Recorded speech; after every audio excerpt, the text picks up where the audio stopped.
Hello കൂട്ടുകാരെ, അപ്പോൾ ഇന്ന് ഞാൻ വന്നിട്ടുള്ളതെന്ന് വെച്ചാൽ ചെമ്മീൻ മക്രോണീൻ്റെ റെസിപ്പി ആയിട്ടാണ്. അപ്പോൾ നമുക്ക് സമയം കളയാതെ അതിൻ്റെ റെസിപ്പിയിലേക്ക് കടക്കാം കേട്ടോ. അപ്പോൾ ഈ ചെമ്മീൻ മക്രോണി ഉണ്ടാക്കാൻ വേണ്ടിയിട്ടുള്ള ഇൻഗ്രീഡിയൻസ് ആണ് ഞാനിവിടെ ചെമ്മീൻ എടുത്തിട്ടുള്ളത്. വലിയ അത്യാവശ്യം വലിപ്പത്തിലുള്ള ചെമ്മീൻ എടുത്തിട്ടുള്ളത്. പിന്നെ ഇത് നന്നായിട്ട് മസാല ഒക്കെ ചേർത്ത് അതിൽ മുളക് പൊടി, അതുപോലെ തന്നെ ഉപ്പ്, മഞ്ഞൾപ്പൊടി, ഈ 3 ചേരുവകളും ചേർത്ത് നന്നായിട്ട് കുഴച്ച് വെച്ചിട്ടുണ്ട്. പിന്നെ ഇവിടെ ഏറ്റവും പ്രധാനമായിട്ടുള്ള മക്രോണി, ഇത് 500 ഗ്രാമിൻ്റെ പാക്കറ്റ്. പക്ഷേ ഏകദേശം ഞാനിവിടെ ചെയ്യാൻ ഉദ്ദേശിക്കുന്നത് 250 ഗ്രാമിൻ്റെ ഒരു ചെമ്മീൻ മക്രോണിയാണ്. അത് ചെമ്മീൻ മസാല മക്രോണിയാണ് ചെയ്യാൻ ഉദ്ദേശിക്കുന്നത്. പിന്നെ ഇതിനകത്ത് ഞാൻ ഒരു തക്കാളിയാണ് യൂസ് ചെയ്യുന്നത്. പക്ഷെ അതിൻ്റെ കൂടെ തന്നെ ടൊമാറ്റോ കച്ചപ്പ് കൂടി നമുക്ക് ആവശ്യത്തിന് യൂസ് ചെയ്യണം. പിന്നെ ഇതിനകത്ത് വേണ്ട ചേരുവകളെന്ന് വെച്ചാൽ 2 വലിയ സവാള കട്ട് ചെയ്ത് വെച്ചതാണ്, പിന്നെ ഒരു അത്യാവശ്യം വലുപ്പത്തിലുള്ള ഒരു തക്കാളി, പിന്നെ ആവശ്യത്തിന് വേണ്ട ഒരു ഇഞ്ചി, വെളുത്തുള്ളി, പച്ചമുളക് 1 എടുത്തിട്ടുള്ളത്, വെളുത്തുള്ളി ഏകദേശം 8 പീസ് ഉണ്ടാകും, ഇഞ്ചി വളരെ ചെറിയൊരു പീസ് മാത്രം എടുത്താൽ മതിയാകും.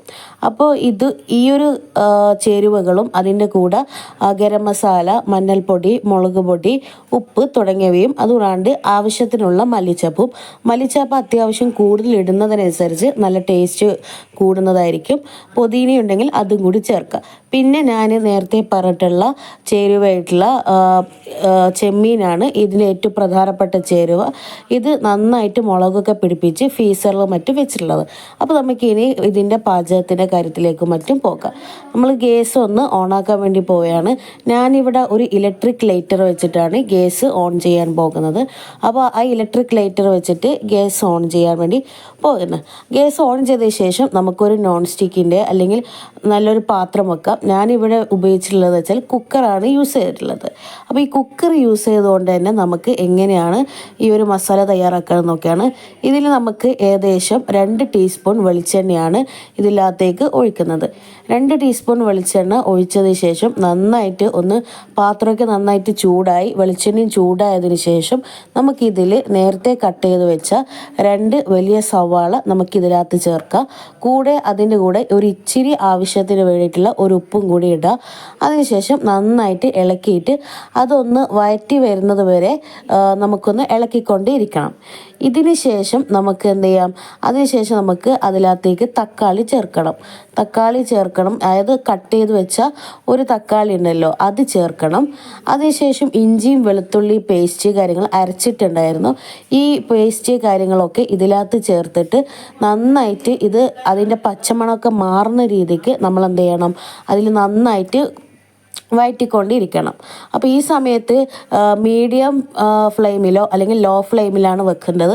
ഹൈ ഫ്ലെയിമിലാണെങ്കിൽ നന്നായിട്ട് അടിക്ക് പറ്റി കരിഞ്ഞു പോകാനുള്ള സാധ്യതയുണ്ട്. അപ്പോൾ ഇത്തരം ചേരുവകളാണ് നമ്മൾ. പിന്നെ ഇതിനകത്ത് ആവശ്യമായിട്ടുള്ള പൊടികളും കാര്യങ്ങളാണ് ചേർക്കേണ്ടത്. ഇനി പൊടികളും കാര്യങ്ങളൊക്കെ ചേർക്കുന്നത് കാണാം. നമുക്കിനി അതിനകത്തേക്ക് ടൊമാറ്റോ കെച്ചപ്പ്. അപ്പോൾ ഈ ടൊമാറ്റോ കെച്ചപ്പ് നമുക്ക് നമ്മുടെ ഇഷ്ടത്തിനനുസരിച്ച് ചേർക്കാം. എനിക്ക് അധികം ടൊമാറ്റോ കെച്ചപ്പ് ഇഷ്ടമില്ലാത്തതുകൊണ്ടാണ് വളരെ കുറച്ച് ചേർക്കുന്നത്. പിന്നെ ഇതിനകത്തേക്ക് നേരത്തെ പറഞ്ഞിട്ടുള്ള ചെമ്മീനാണ് ചേർക്കാൻ വേണ്ടി പോകുന്നത്. ചെമ്മീൻ ഫ്രൈ ചെയ്യേണ്ട ആവശ്യമൊന്നുമില്ല, നമുക്കിത് റോ ആയിട്ടാണ് നമുക്കിതിനകത്ത് ചേർക്കാൻ വേണ്ടി പറ്റും. ഇത് ചേർത്തതിന് ശേഷം നന്നായിട്ട് ഇളക്കി പിടിപ്പിക്കണം. പിന്നെ ഞാനിവിടെ ഇട്ട് മുളക് പൊടി അത്യാവശ്യം കൂടുതലായിട്ടുണ്ട്. ഇത്രയും മുളക് പൊടി ഇടേണ്ട ആവശ്യമില്ല. എനിക്ക് അത്യാവശ്യം എരിവൊക്കെ ഇഷ്ടപ്പെടുന്ന ഒരു കൂട്ടത്തിലായതുകൊണ്ടാണ് അത്യാവശ്യം മുളക് പൊടി കൂടിയിട്ടുണ്ടായത്. ഇത് വെന്തതിന് വരുമ്പോൾ ഈ ഒരു പരുവത്തിലാകും. നമ്മൾ ഫ്രൈ ചെയ്ത് ഇട്ടിട്ടില്ലെങ്കിൽ കൂടി ഫ്രൈ ചെയ്തതിനേക്കാൾ ഏറ്റവും കൂടുതൽ ടേസ്റ്റ് വരുന്നത് ഫ്രൈ ചെയ്യാതെ ഇടുന്ന സമയത്താണ്. പിന്നെ ഇതിനകത്ത് ആവശ്യത്തിലുള്ള ഗരം മസാലയാണ് ഇതിനകത്തേക്ക് ചേർക്കാൻ വേണ്ടി പോകുന്നത്. അപ്പോൾ ഇത്രയും കാര്യങ്ങളൊക്കെ ചേർത്തതിന് ശേഷം നന്നായിട്ട് അത് ഇളക്കി കൊണ്ടുവരികയാണ് ചെയ്യുന്നത്. ഇനി ഇതിനകത്തേക്ക് ആവശ്യത്തിനുള്ള മല്ലിച്ചപ്പാണ് ചേർക്കുന്നത്. ഇത് ഞാൻ തീ ഓഫ് ചെയ്തതിന് ശേഷമാണ് ചേർക്കുന്നത്. ആ മസാലയ്ക്ക് ചൂടോടുകൂടി തന്നെ മല്ലിച്ചപ്പ് ചേർക്കണം, എന്നാൽ മാത്രമേ അതിൻ്റെ ആ ഒരു മണവും ടേസ്റ്റും ഒക്കെ ഇതിന് നന്നായിട്ട് കിട്ടുള്ളൂ. പിന്നെ അതിനുശേഷം ആവശ്യത്തിലുള്ള ഒരു ഇത്തിരി വെളിച്ചെണ്ണയും കൂടി ഒഴിച്ച് വെക്കണം. ഇനി നമുക്ക് നമ്മുടെ പാസ്ത അല്ലെങ്കിൽ മക്രോണി ഒന്ന് വേവിക്കണം. അതിന് വേണ്ടിയിട്ട് അത്യാവശ്യം, അതായത് മക്രോണി പൊങ്ങിക്കിടക്കുന്ന തരത്തിൽ തന്നെ വെള്ളം എടുക്കാം. അതിൽ 1 ടീസ്പൂൺ വെളിച്ചെണ്ണയും അതുപോലെ തന്നെ നന്നായിട്ട് ഉപ്പും ഇട്ട് ആ വെള്ളം നന്നായിട്ട് ഇളക്കണം.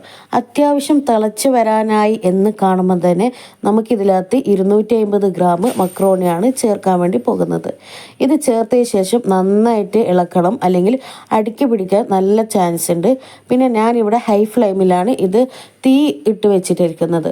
അത് നന്നായിട്ട് ഇളക്കിയതിന് ശേഷം ഇത് നമുക്ക് വെന്ത് വരുന്നതൊക്കെ നന്നായിട്ട് നമ്മൾ ശ്രദ്ധിച്ചുകൊണ്ടിരിക്കണം. നമ്മൾ ഇടയ്ക്കിടയ്ക്ക് അത് പരിശോധിച്ചുകൊണ്ടിരിക്കണം, അല്ലെങ്കിൽ അത് നല്ല രീതിക്ക് പൊട്ടിപ്പോകാനുള്ള ചാൻസ് ഉണ്ട്.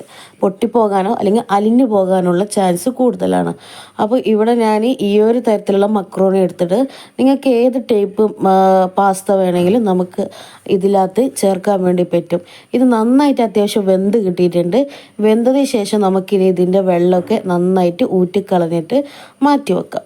ഇതിൻ്റെ വെള്ളമൊക്കെ ഊറ്റിക്കളഞ്ഞെടുത്തതിന് ശേഷം ഇത് ഈ ഒരു രൂപത്തിലാണ് നമുക്ക് കിട്ടിയിട്ടുള്ളത്. നല്ല പെർഫെക്റ്റ് ആയിട്ട് തന്നെ ഇത് വെന്ത് കിട്ടിയിട്ടുണ്ട്. ഇത് നമുക്കിത് ഈ മസാലയിലേക്ക് ചേർക്കേണ്ട പണിയാണ് ഉള്ളത്. ഇത് ഞാൻ ഈ പറഞ്ഞ കുക്കറിൽ വെച്ചുള്ള മസാലയിലേക്ക് ചേർക്കുകയാണ്. ആ ചൂടോടുകൂടി തന്നെ ചേർക്കണം. അതിനുശേഷം ഇത് എല്ലാ ഭാഗത്തേക്കും ആകുന്ന രീതിക്ക് നല്ല രീതിക്ക് യോജിപ്പിച്ചെടുക്കണം. എല്ലാ ഭാഗത്തേക്കും അത്യാവശ്യം എത്തുന്ന രീതിക്ക് തന്നെ യോജിപ്പിച്ചെടുക്കണം. ഇത് നല്ല രീതിക്ക് യോജിപ്പിച്ച് എല്ലാ ഭാഗത്തേക്കും മസാല പിടിച്ചെന്നാകുമ്പോൾ നമുക്ക് പെർഫെക്റ്റ് ആയിട്ടുള്ള ഈ ഒരു ചെമ്മീൻ മക്രോണി, മസാല മക്രോണി റെഡിയായി കിട്ടും. അപ്പോൾ നിങ്ങളും ഇതൊക്കെ ട്രൈ ചെയ്തിട്ട് നിങ്ങളുടെ ഫീഡ്ബാക്കും കാര്യങ്ങളും ഇതിൽ അറിയിക്കണം. അപ്പോൾ എൻ്റെ ചാനൽ സബ്സ്ക്രൈബ് ചെയ്യാൻ മറക്കരുത്. അതുപോലെ തന്നെ ഷെയർ ചെയ്യുക, ലൈക്ക് ചെയ്യുക. ഓക്കെ, അപ്പോൾ ഈ ഒരു റെസിപ്പി ആയിട്ട് നിങ്ങൾ ഉണ്ടാക്കി നോക്കുക. വളരെ ടേസ്റ്റി ആയിട്ടുള്ള ഒരു റെസിപ്പി കൂടിയാണിത്. നിങ്ങൾ ട്രൈ ചെയ്ത് നിങ്ങളുടെ കാര്യങ്ങൾ അറിയിക്കുക. താങ്ക്